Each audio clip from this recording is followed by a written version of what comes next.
என்கிட்ட ஒரு பேஷண்ட் கேட்டாங்க சுகர், ப்ரெஷர், கெட்ட கொலஸ்ட்ரால் இந்த 3 நோய்க்கும் மாத்திரை ஒழுங்காக போட்டுட்டு இருந்தாங்களாம். எப்படி ஒழுங்காக போட்டுட்டு இருந்தாங்களாம்? இன்சுலின் ஒழுங்காக போட்டுட்டு இருந்தாங்களாம். சரியா? சுகர், ப்ரெஷர், கெட்ட கொலஸ்ட்ராலுக்கு மாத்திரையும் ஒழுங்காக போட்டிருக்கு, இன்சுலின் ஒழுங்காக போட்டிருக்கு, டாக்டரையும் ஒழுங்காக மீட் பண்ணியிருக்கோம், ரெகுலர் செக்கப் ஒழுங்காக டாக்டரையும் பார்த்துருக்கு. அப்படி இருந்த பிறகு கூட அவங்களுக்கு 3 பிரச்சனை வந்துச்சான். என்னெல்லாம் வந்துச்சுன்னு சொல்லிடுமா? பக்கவாதம் வந்துச்சு தான் முதல்ல, பக்கவாதம். அப்புறம் கொஞ்ச நாள் கழியும் போது கிட்னியில் ப்ராப்ளம் வந்திருக்கு, அப்புறம் ஹார்ட் அட்டாக்கும் வந்திருக்கு.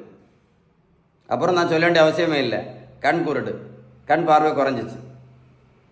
அப்புறம் காலில் புண்ணும் ஆறலையும். என்னெல்லாம் பிரச்சனை? மாத்திரையும் இன்சுலினும் ஒழுங்காக போட்ட பிறகு கூட ஸ்ட்ரோக் வந்திருக்கு அவங்களுக்கு, கண் பார்வை, அடிக்கடி கண் ஆஸ்பத்திரி போயிருப்பாங்க, ஹார்ட் அட்டாக் வந்திருக்கான், கிட்னி பிரச்சனையும் வந்திருக்கு, காலில் புண்ணும் ஆறலையாம். மாத்திரை ஒழுங்காக போட்டிருக்கு, இன்சுலின் ஒழுங்காக போட்டிருக்கு. அது ஏன் தெரியுமா? அது ஏன்னா நீங்கள் மருத்துவத்தில் உள்ள எந்த புத்தகத்தை வேணாலும் எடுத்து படித்து பாருங்கள், மருத்துவத்தில் உள்ள எந்த புத்தகத்தை வேணாலும் எடுத்து படித்து பாருங்கள், எது வேணாலும் எடுத்து படித்து பாருங்கள், சுகர், ப்ரெஷர், கெட்ட கொலஸ்ட்ரால் இந்த 3 நோய்க்கும் ஒரே ஒரு காரணம் தான் இருக்குது. அதுக்கு பேர் தான் இன்சுலின் ரெசிஸ்டன்ஸ். இது எழுதி வச்சுடுங்க, அதுக்கு பேர் தான் இன்சுலின் ரெசிஸ்டன்ஸ். இந்த இன்சுலின் ரெசிஸ்டன்ஸ் என்ன பண்ண தெரியுமா? இந்த இரத்த குழாய்க்கு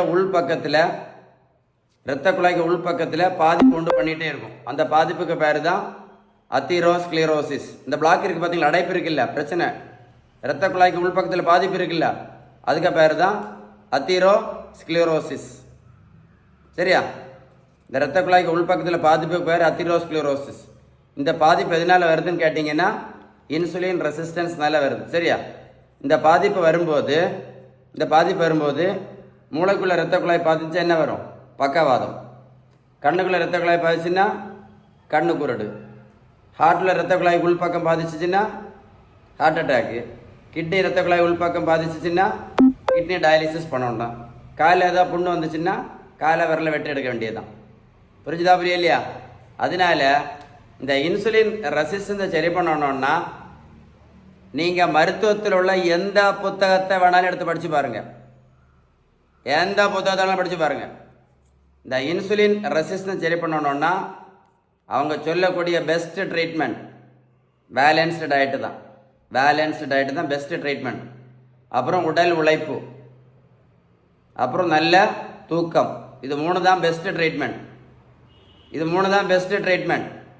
கடைசி தான் என்னது?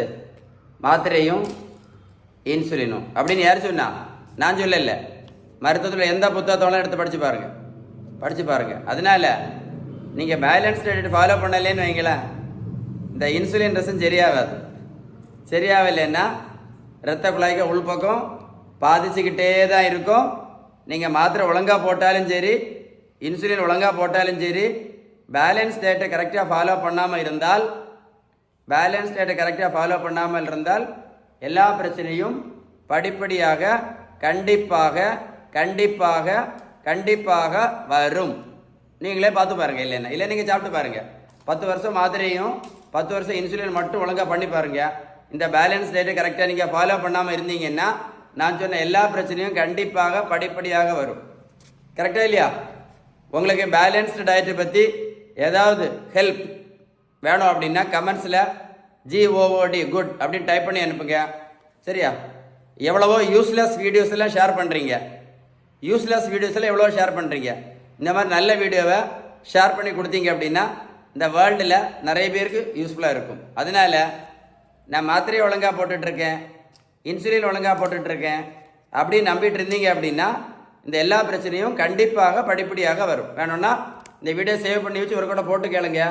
இல்லை சுகருக்கு பிபி மாத்திரை சாப்பிட்டுட்டு இருக்கக்கூடியவர்கள் கேட்டு பாருங்கள், அவங்க கரெக்டாக சொல்லுவாங்க. சரியா? ஷேர் பண்ணுங்கள். Stay tune.